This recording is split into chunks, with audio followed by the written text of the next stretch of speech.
तो मांस मछली अंडा सब कुछ दबा के खाते हो और फिर सावन आते इसकी माँ की आँख भक्त बन जाते हो। अरे कैसे कल्याण होगा रे तुम्हारा। अरे सब जानते हो जो तुम एक महीने के लिए उन्हें बेवकूफ बनाते हो। सालों खुद को गलती से मंदिर में कुछ मांगने के लिए चल मत जाना, नहीं तो आज तुम्हारी हरकतों को देख के वो गले में सांप और गाड़ में त्रिशूल देने के अलावा कुछ नहीं देने वाले। राम के ही बोले हैं, ब्रह्मांड के सबसे खतरनाक आदमी है वो।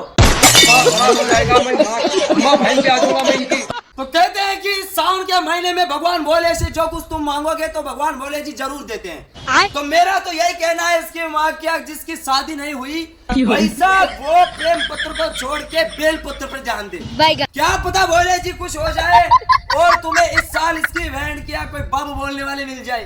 और हाँ, साल 6 महीने बाद तुम कहीं ड्रम में या हनीमून पे मारे जाओ इसकी गारंटी नहीं देते। तो पूरे 1 साल मुर्गे की टांगे खाने वाले भी आप इसकी माँ की एक लोटा जल का चढ़ा के भगवान भोलेनाथ को गुमराह करने की कोशिश करेंगे। और तुम्हें क्या लगता है कि उनको पता नहीं? सालों को तो सब जानते हैं। जो तुमने मुर्गे मारे, खरगोश मारे, कबूतर मारे, जल्दी लड़की छेड़ते हो इसकी माँ की उड़ता तीर गाड़ में लेते हो। राम घोरो चल मत जाना मंदिर में, नहीं तो इसकी बहन की गले में सांप और गाड़ में त्रिशूल मारे बिना छोड़ेंगे नहीं। तो ये काम करने का नंबर चाहिए मुझे। भाई साहब मैंने मेरी जिंदगी में बहुत पाप किए हैं तो इसलिए मैं इस सावन के महीने में इनका रिचार्ज करवा के पुण्य कमाना चाहता हूँ। इसकी बहन की आग भाई साहब मुर्गे मारे, खरगोश मारे, कबूतर मारे। तो पहले आओ पहले पाओ, ऑफर सिर्फ 24 घंटे का। और हाँ, रिचार्ज सिर्फ 1 महीने का ही होएगा। नहीं तुम दूसरे दिन मैसेज करके बोलो कि भैया 1 GB का और कर दो, मेरा नेट खत्म हो गया ना। तो कुछ लड़कियां 16 सोमवार का व्रत इसलिए रखती है कि ताकि उनको अच्छा पति मिले। और भाई साहब उनके पति को देखकर ऐसा लगता है जैसे कि इसके माँ की 16 के 16 सोमवार भगवान महादेव छुट्टी पे थे। भाई साहब काले कलूटे 1 नंबर छपरी। 1 पौवा सुबह मारते हैं और 1 पौवा इसकी बहन की आँख शाम को मारते हैं। बस पूरे दिन इसकी बहन की आँख मगन मस्त। तो भगवान मेरी परीक्षा इतनी शिद्दत से ले रहे हैं भाई साहब जैसे कि आगे चलकर मुझे इस ब्रह्मांड का नया मैनेजर घोषित करेंगे। साला इसमें हाथों से कर्म करे तो कांड हो जाता है। आप जिंदगी में इतने पाप करने कि भगवान दोबारा सोच भी ना ले कि इस गणमरे को दोबारा मनुष्य जीवन दे दे। भाई साहब इसकी बहन की आंख मोहब्बत अंधी है, कानून के हाथ लंबे है। जिंदगी तो हमारे देश की सरकार इतनी मजबूत चल रही है भाई साहब, चुनाव से पहले आतंकवादी हमला हो जाता है और हर परीक्षा से पहले इसके वहाँ की पेपर लीक हो जाता है और हर इमरजेंसी में पीएम नरेंद्र मोदी विदेश निकल जाते हैं और जनता रोड पे आ जाती है। मंदिरों में चोरी हो रही है, देश में रेप और मर्डर हो रहे हैं, चीन भारत में घुस रहा है और मीडिया पाकिस्तान को मिट्टी में मिलाने की बात कर रहा है। ताली बजा रहे हैं और आवाज उठाने वाले जेल जा रहे हैं और सरकार कह रही है कि देश सुरक्षित हाथों में है।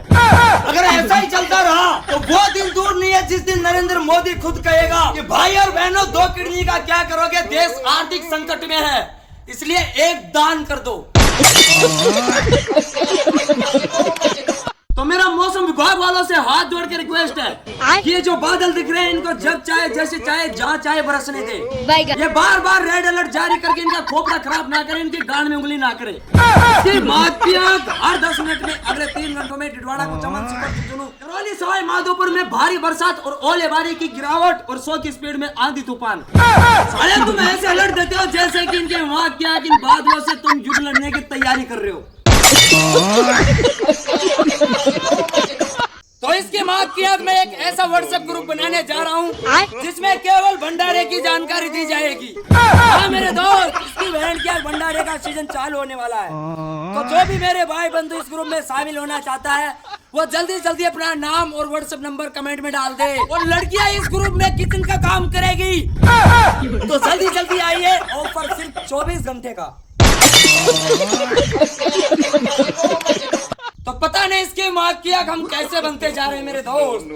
जहाँ इसकी बहन की आग हमें शर्म आनी चाहिए वहाँ हमें हंसी आ जाती है। भाई साहब घर वाले हमें गाली निकालते हैं और हम इतने बेवड़े हैं उनके सामने दांत निकालते हैं। और जब तक दांत निकालते हैं घर वाले गांड पे 2-4 फंटे ना मार दे। इसकी माँ की आग समझ में नहीं आ रहा भाई साहब। जिस हिसाब से अपन ने कांड कर रखे ना उस हिसाब से इसकी माँ की आग हमें नर्क में भी जगह नहीं मिलेगी। तो मेरे घर वाले कहते हैं कि बेटा तूने दुनिया नहीं देखी अभी तू बच्चा है। और मैं कहता हूँ इसकी माँ की आग कि तुम मुझे बाहर निकलने दोगे तब देखो ना। भाई साहब बाहर निकलने नहीं देते हैं और कहते हैं कि दुनिया नहीं देखी। और जब मुझे काम में पहला जाता है तब कहते हैं कि साले कुत्ते 20 साल का ऊँट हो चुका है तूने दुनिया देख रखी है, तूने घाट घाट का पानी पी रखा है, आरामखोर 2 बच्चों का बाप बनने लायक हो गया तू। और भाई साहब जब इसकी बहन की अब शादी की बात आती है तब बोलते हैं कि हमारा बच्चा तो अभी छोटा है, शादी की उम्र नहीं हुई है। समझ में नहीं आ रहा है इसकी बहन की अब पढ़ू तो कौन से कुएं में पढ़ू, करूँ तो क्या करूँ। तू बहन कैसी जिंदगी पे। तो सावधान, आजकल कुछ लोग दूसरों का गुड मॉर्निंग बोलकर खुद दोबारा सो जाते हैं। कृपया इसकी बात किया जाए ऐसे लोगों के झांसे में ना आकर अपनी नींद खराब ना करें। सुबह 9 बजे उठे खा पी के सो जाए, शाम को 7 बजे उठे खा पी के सो जाए, फिर दूसरे दिन वही रामायण।